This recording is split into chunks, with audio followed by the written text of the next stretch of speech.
Hello, my name is Carol Sutter from Sutter Enterprises, and I want to thank you for joining me.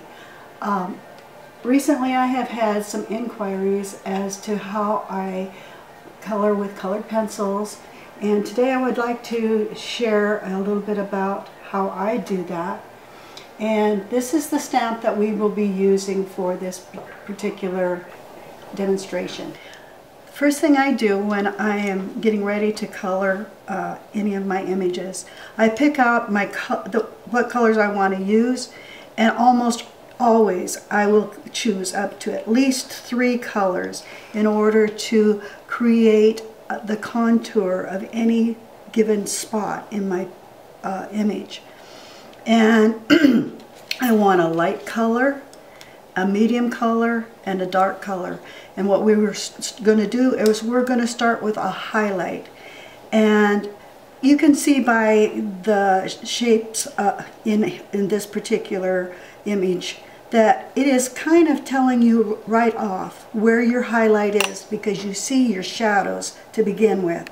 And you're going to accentuate the high places, and you're also going to accentuate the shadowed places. I'm going to start with my lightest color, then I'm going to work from there out toward my shadow. And I always color really dark, and I like to overlap my colors because that blends them better. I almost never use a blending pen because I don't feel like I need one. You can get your smooth look, but you're going to need to do it rather dark as you're doing it. You can see I'm still using even my dark over the lighter areas to just kind of not mute it out, but make it blend better. And then I just continue to move on to higher places, and then fill in after I've done that.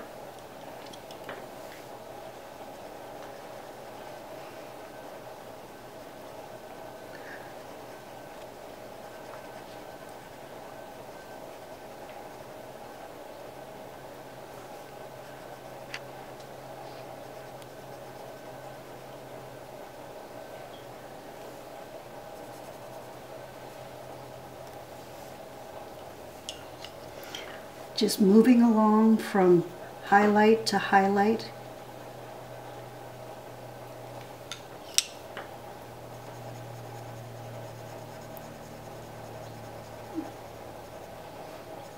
And sometimes if it doesn't seem as shaded as I want it to be in the darker areas, I'll even go a little bit darker. In this case, I might even use a little bit of black to just mute out the stippling from the image itself and make it darker where it needs to be a dark spot.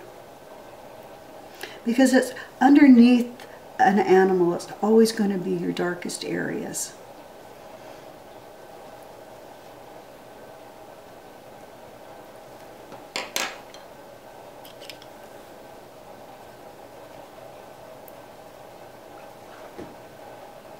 Now they make some really nice blending tools, such as your some of your, like I used to use my Versamarker to blend some of the colors with.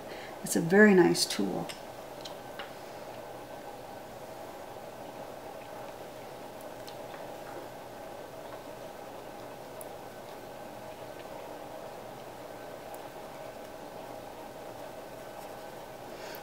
Now this horse, sometimes you may not want this bright of a light on it, and you may even decide, even if you use the yellow, that you're going to want to have it less bright. So you may go over the yellow places with an orange, a regular orange colored pencil. And then it will give you more of that reddish color that these horses have sometimes. When I'm doing a mane that I want to be dark, like black, I'll always try to put in a contrasting color so that the light comes out in the mane and tail as well. And a blue black is much more lively than just a plain black.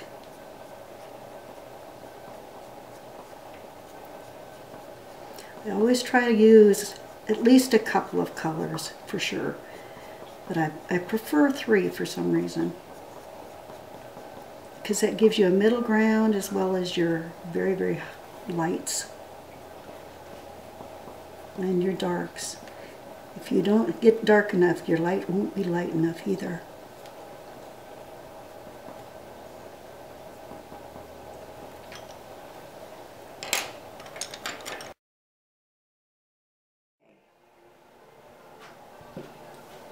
Hello? I did a horrible job that time, by the way. You did a lot better the first time. I did. Yeah.